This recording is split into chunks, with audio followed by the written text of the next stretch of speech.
Willkommen zurück zu Sherlock Holmes Crimes and Punishments. Hier bei der nächsten Folge, in dem Fall das Drama von Kew Gardens. Ja, wir haben in der letzten Folge mit den Pflanzen da so ein bisschen rumprobiert. Hier an unserem Analysetisch. Und ich würde mal sagen, wir gehen einfach mal zurück nach Kew Gardens. Diese lange Fahrt bis dahin. Und ja, unterhalten uns einfach nochmal mit den ganzen Leuten. Vielleicht können wir da noch irgendwie was Neues rausfinden. Wir haben ja in der letzten Folge rausgefunden, wie wir die Pflanzen stimulieren können, beziehungsweise welche Pflanze da diese tödlichen Sporen da ausgibt. Und ja, vielleicht kriegen wir noch irgendwelche Informationen raus, die uns vorher verborgen geblieben sind. Und ja, sonst müssen wir gleich noch mal gucken, ob wir noch irgendwie woanders noch mal hin können. Vielleicht so nochmal zu dieser göttlichen Gesellschaft. Ja. Aber erstmal jetzt Kew Gardens und dann mal schauen, wie weit wir hier kommen. Also erstmal sprechen wir nochmal mit allen, wenn es denn geht. Hoffentlich. Are you aware of the Divine Syndicate? The Divine what? Is this a joke? No, I am quite serious. What a ridiculous name. Anyway, I have never heard of this syndicate. Okay. Was, ja, kann er dazu sagen? Can you tell me if you saw Mr. Montague Dunn on the day of his death? Yes, of course. I met him, and we went to see Albert, his son, at around 9:30. He appeared quite calm. Okay, was machten Sie denn an dem Morgen? What were you doing on the morning of the accident? After paying multiple visits to Albert, I had a little talk with Miss White. Then I returned to my desk to complete some paperwork. Suddenly I observed that Mr. Dunn was not feeling well, so I ran immediately to fetch Albert. I clearly remember that it was around 10:30, for I was late that morning. Okay. Thank you, Mr. Hamish. We shall continue our investigation. Okay, dann sprechen wir nochmal mit Albert. Vielleicht kann er das bestätigen oder halt auch eben nicht. Er hat immer noch nicht aufgeräumt hier. Was ist denn da los? Tell me, have you ever heard of the Divine Syndicate? No, I cannot say that I have. Okay. Your father's death does seem highly suspicious. What were your movements here on that day? Suspicious. Well, I was working in the seed house, taking care of something, or Lear Pontus, or... No, wait. Ah, these Latin names. And I spent so many hours trying to memorize them. Did you see your father that day? Yes, he came here with Mr. Hamish for his weekly visit. There was nothing unusual about that. And then? Nothing. They stepped out to the backyard. It was perhaps 20 minutes before 10 o'clock. Then about 10 minutes later, I saw my father heading for the dry tropics room while Mr. Hamish returned here. Mm-hmm. And Mr. Hamish and Miss White, what were they both doing that morning? Mr. Hamish visited me a couple of times. I also saw him returning from talking with Miss White, and that was at 10 minutes past 10. But then he ran back here to me to tell me that my father was feeling unwell. We hurried across to the water lily room, and I found my father lying dead on the floor. Oh, my God. Thank you, young man. We shall see you again soon. Okay.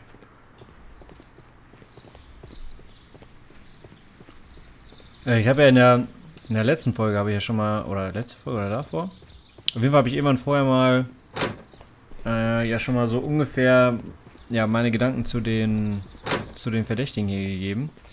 Also in meinen Augen macht es immer noch wenig Sinn, dass der Junge seinen Vater umgebracht hat, weil es ihm am wenigsten bringen würde. Also die beiden, die es am meisten bringen würde, wäre hier Margaret White, weil einmal weil ja hier, sag schnell, der Vater wollte ja die Kohle für sie einstellen und der andere, der Mr. Hamish, der wäre ja hier ganz gern die Leitung. Und solange der andere da ist, wird das natürlich nicht gehen. Und ja, wir unterhalten uns mal. Mal gucken, was zutrifft. The Divine Syndicate. Does that name mean anything to you, by any chance?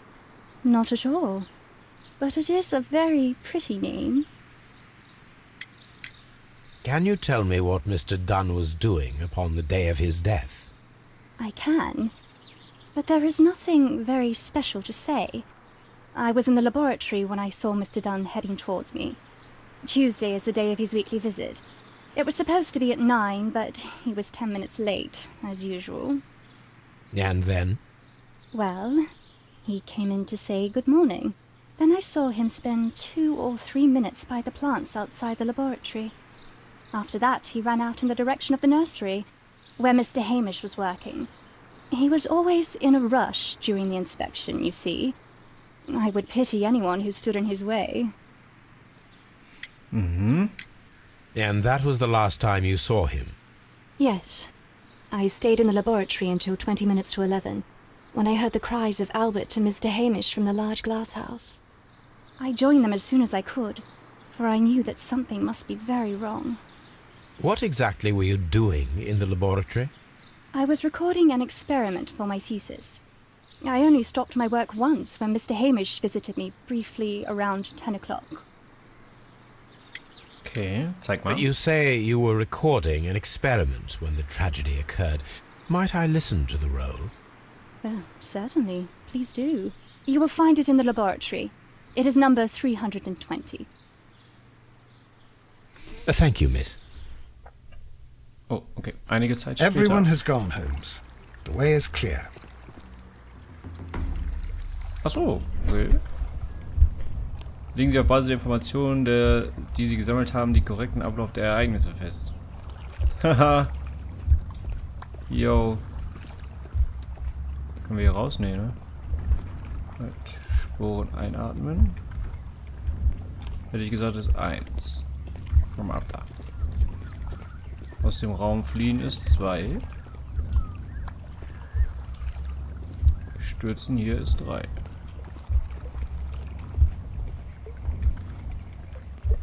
Gucken wir uns mal die Sequenz an. Ja, immer die Sporen ein. Haut die Ding um. Taumelt aus dem Raum. Um die Tür aufzubrechen, genau. Und dann war es das auch schon. When Montague Dunn was standing close by the plants, the caterpillars were released and caused the deadly spores to activate. Panicking, and likely already half asphyxiated, Montague Dunn started back and knocked over the bust. He rushed to the door, but it was locked. He had to force it open with his shoulder. We already know the outcome. Montague Dunn collapsed and died not far from the pool. Well, it is time to perform our experiment on the ventilation system. Okay. Raupen ablegen. The caterpillars could only fall from the ventilation duct. Our caterpillars are in place. I'll activate the ventilation system so that they fall down. Watson, stay here and observe. All right, Holmes. Kann ich hier noch irgendwas machen? Nee, ne? So, ich kann dem folgen. Okay, aber wir wissen ja, wo wir da hin müssen. Sagte er und läuft in die falsche Richtung. Na gut. Noch mal hier schön in schwarz. Erst bekomme ich raus. Ah, hier. Hier komme ich raus. Hier ist ja das hier. Flitzen da mal eben hin. So. Da hinten ist es ja. Genau, da sagt er mir. So. Das heißt, wir sind hier. Dann starten wir mal die Belüftungsanlage. Können wir uns hier was anschauen? Nee. Okay, und los geht's. Achso. Power. The power is on. The engine cannot be started whilst the transmission is active. Also, machen wir aus. The engine has started. Und jetzt hier das Ding an. Und The los geht's. ventilation system is working. Sehr schön. So. So, das heißt, ja, die Raupen könnten jetzt runtergefallen sein. Stimmt das?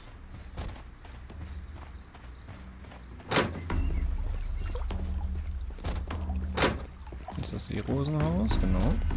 Und hier bin ich falsch. Denn das ist nämlich hier. So. Now we need to see if we can activate the fans from Mr. Hamish's and Albert's space.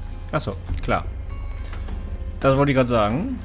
Wir müssen natürlich das überprüfen.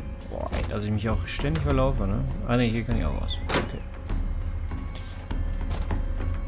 Gibt's Q-Gardens eigentlich wirklich? Also, kann man da hin und sich das anschauen oder so? So, warte mal. Hier arbeitet Albert.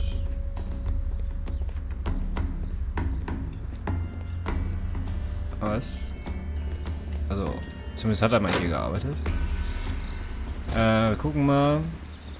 Warte mal, Mr. Hamish war doch in diesem Nursery Room, ne? Also bei dem Anzuchtraum. Hier, der Nursery. Und Tee. Aha, schau mal einer an. Wir können hier das mal aufmachen. We can see the interior of the Colonial Collection Room from this window. So, und jetzt? Excellent. This ventilation fan is working. Let us see if I can activate the other one. Okay, der läuft.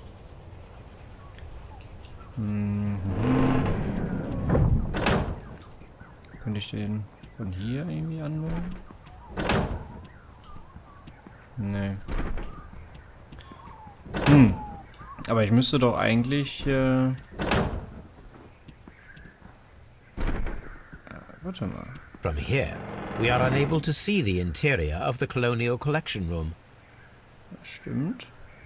Aber wir haben hier einen Steuerhebel. Perfect. Now I just need to find Watson to check the result. Okay. Dann müssen es beide gemacht haben. It works perfectly, Holmes. Bravo. Now, if you could just help me to get rid of these caterpillars. Perfect. Now we know how the murder of Montague Dunn was carried out, by activating both Albert's and Mr. Hamish's fans. But only from Mr. Hamish's workplace would it be possible to see when Montague Dunn entered the Colonial Collection Room. Richtig. Aber Albert, ich dachte, das wäre der Platz gewesen von Miss White.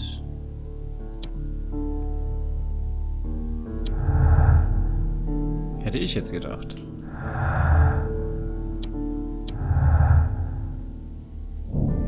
Nachdem Hamish hatte die Gelegenheit, die tödlichen Pflanzen im Kolonialhaus zu stimulieren. Als Biologe hätte er genau gewusst, wie das zu bewerkstelligen ist. Das würde ich sagen.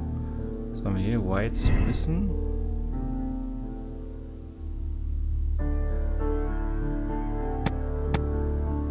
Okay, wir machen das mal so. Albert ist unerfahren. Botanik gehört nicht zu den Stärken von Albert Dunn. Dementsprechend unwahrscheinlich ist es, dass er wusste, wie die Pflanzen zum Verschießen ihrer tödlichen Sporen gebracht werden konnten. Und das glaube ich nämlich eigentlich, dass der da eigentlich eher so gar keinen Plan von hat. So, aber ich würde mir ganz gerne nochmal die... Jetzt muss ich wieder dreimal hier im Kreis rennen. Die Aufzeichnung von Miss White anhören. Weil ich glaube eigentlich, dass die auch was damit zu tun hat. Also Mr. Hamish und Miss White sind für mich eigentlich die ja für mich ja am relevantesten sind. Here it is. Kann man hier sonst noch? Cylinder Records. Okay. Nein. Können wir nicht. Na gut. Dann hier. Hören wir uns das nochmal an. Kurbel drehen. So, wir hauen uns den Wachszylinder rein und dann drehen wir mal in der Kurbel. Classified as shrubs or grasses, have adapted to their arid environment due to a system of underground roots. This recording seems very long. It is unnecessary to listen to all of it.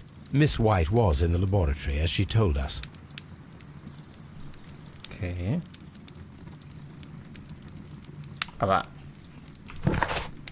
jetzt mal ganz im Ernst. Das,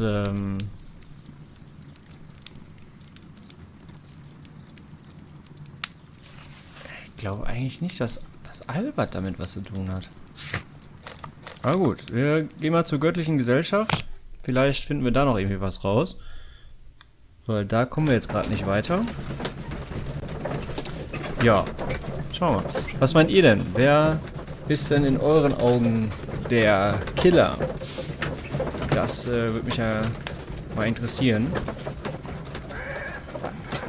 Albert glaube ich eigentlich nicht, aber na gut, wir bleiben mal offen für alles. So. Einen kurzen Schluck getrunken. Ganz heimlich. Hier sind wir wieder bei diesen Pflanzenspinnern. Wir haben uns hier auch noch nicht umgeguckt, aber hier ist, glaube ich, auch wenig, ne? Können wir hier vorhauen? Nein, schade.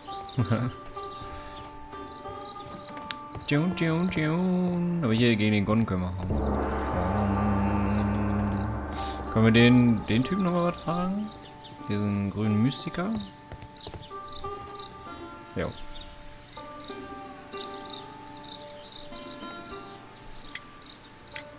Do you have friends at Kew Gardens? None. Not worthy there. Cool. Scheiße. Begrabene Chemikalienflasche. Nee, eigentlich nicht. Markierte Blumentöpfe hätte ich jetzt eher gesagt, oder? Nein. Verdammt. Ja, wählen Sie die richtige Antwort. Sag es nicht. Do you have friends at Kew Gardens? None. Not worthy there. Scheißdreck, ey. Nein, boah. Ich weiß es aber auch leider nicht mehr. Wisst ihr es noch? Do you have friends at Kew Gardens? None. Not worthy there. Okay. Also das hatten wir schon, das hatten wir schon. Oder auf zerbrochenen Topf? Nein, oh. Ja, komm. Do you have... None. Nein. Not Ja. worthy there. Okay, sie sind nicht würdig. Will ich jetzt die vergrabene Chemikalienflasche? Nee, kann auch nicht sein. Ja. Wenn ich jetzt noch wüsste, was ich ausgewählt habe. Not worthy there. Scheiße, ey. Kew Garden Symbol. Ah, das meinte ich ja. We have seen Kew Gardens flower pots in your yard. How could they happen to be there? What? Our sacred place you permitted yourself to search. Sacrilege. No, really now. There was a theft of plants at Kew Gardens a matter of days ago. And we believe the pots we found here may be connected with it. Please tell us, were you involved? No. Those plants were ours. They had stolen them from us. How so? Their director, Dump, I believe. Done. Yes, that's what I said. He borrowed from us 3 of our sisters for the exhibition at his green fly-infested gardens. But he never gave them back to us. Excuses and imbecility. So we went in and saved them. I see. So, if you stole those rare plants from them, then it means... Ah, I get it. Bravo, Holmes. I think the case is solved. Was? No, we did not steal. We saved. Well, as a matter of fact, we were unable to find our 3 plants. I beg your pardon. And yet you took all of the exotic plants from the stand. They had disappeared. It was the least we could do. They stole our sisters, and so we stole theirs. Well, we will leave you to your meditation. Okay, also die wurden ja, die tödliche, die tödliche Gesellschaft, die göttliche Gesellschaft hat die gestohlen. Die göttliche Gesellschaft stahl alle Pflanzen, auch die tödlichen. Sie konnten sie eingesetzt haben, um Montague zu ermorden. Die göttliche Gesellschaft stahl nach der Ausstellung alle Pflanzen, bis auf die tödlichen. Glaube ich eher, dass die drei... Wobei, die hatten die ja auch da wieder, ne?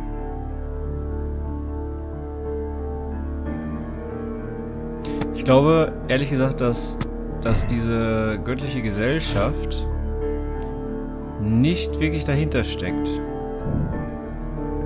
Martin Hamish könnte der Täter sein. Er hatte die Gelegenheit, die Pflanzen der göttlichen Gesellschaft zu stehlen und sie von seinem Arbeitsplatz aus zu stimulieren, unmittelbar nachdem er Montague Dunn Kolonialhaus eingeschlossen hatte.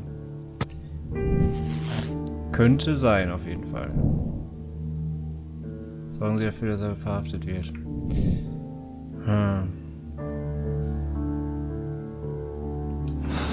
Da gucken wir mal, ob wir wirklich alles haben. Let's go to Scotland Yard. Ja. Okay. Also ich weiß nicht, wie ihr das seht. Aber ich glaube eigentlich schon, dass Martin Hamish der Täter sein könnte. Er hatte das Motiv. Er wollte den Direktor aus dem Weg haben, damit er der neue Direktor sein könnte. Er hatte das Know-how, das heißt, er wusste, wie man das machen kann, weil er ist nun mal studierter Botaniker und Biologe und hast nicht gesehen. Er konnte es beobachten und von seinem Schreibtisch aus konnte man den Hebel benutzen.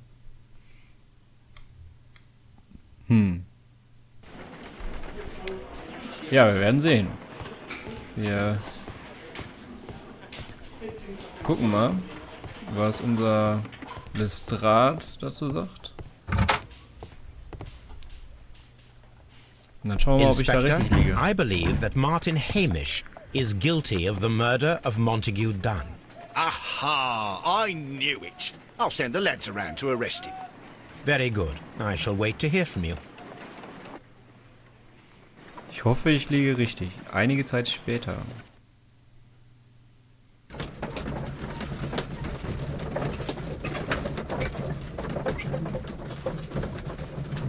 Schauen wir mal. Aber Miss White, ja, aber bringt die den dafür um? Weil sie hätte von Albert, hätte sie ja auch Geld gekriegt. Und Albert, wenn er den umbringt, dann müsste er ja der neue Direktor werden. Was will er? Oder er hat ihn natürlich umgebracht, weil, um ihn zu bestrafen. Also um seinen Vater zu bestrafen, dass er ihn nicht zur Marine hat gehen lassen. Inspector, I came here as quickly as I could. Martin Hamish is in the large glass house. There's no need to hurry. Was? Ist er tot?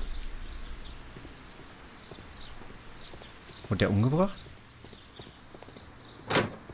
Oder ist er da einfach nur?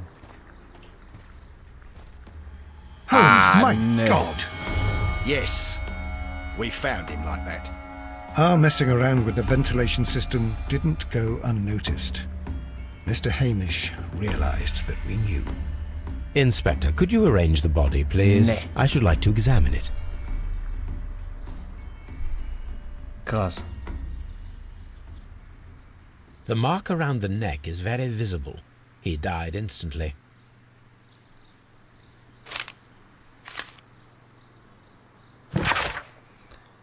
Mein Leben ist mittlerweile die Hölle. Es ist nicht zu ertragen. Dann hat es verdient zu sterben, aber ich kann es mir nicht verzeihen, dass sein Blut an meinen Händen klebt. Wir von der Familie Hamish sind immer Opfer unserer Umstände geworden und ich selbst bilde da keine Ausnahme. Ich muss für meine Sünden büßen und das werde ich hier und jetzt tun. Lebt wohl. Krass.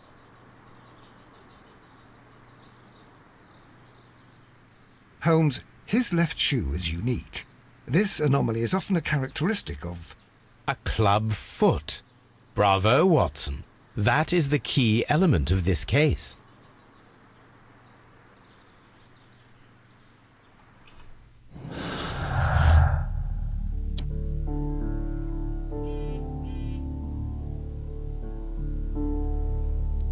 Gut, ich verstehe jetzt ehrlich gesagt nicht, was dieser Klumpfuß mit mal handelte Hamish alleine. Martin Hedwig konnte aufgrund der Tibia-Torsion an seinem Klumpfuß nicht rennen. Von daher sollten wir herausfinden, ob er genug Zeit gehabt hätte, die Tür zum Kolonialhaus abzuschließen und das Belüftungssystem zu aktivieren. Hätte er vielleicht einen Komplizen? Ich glaube ja, ehrlich gesagt, dass die White der Komplize ist. Glaube ich. Ja, wie machen wir das denn jetzt? Ich glaube, wir machen hier jetzt nochmal kurz eine Pause. Ich weiß, es ist richtig scheiße, aber wir machen jetzt mal kurz eine Pause. Und dann sehen wir uns in der nächsten Folge von Sherlock Holmes Crimes and Punishments wieder. Bei dem Fall, ja, vielleicht bei der letzten Folge, die sich hier um diesen Fall handelt. Ja, ich bedanke mich auf jeden Fall fürs Zuschauen. Schreibt mir in eure Kommentare, was ihr denkt, wer es sein könnte, beziehungsweise wer eventuell sein Komplize gewesen sein könnte. Ja, bis dahin. Auf Wiedersehen. Oh, haha, falsche Taste.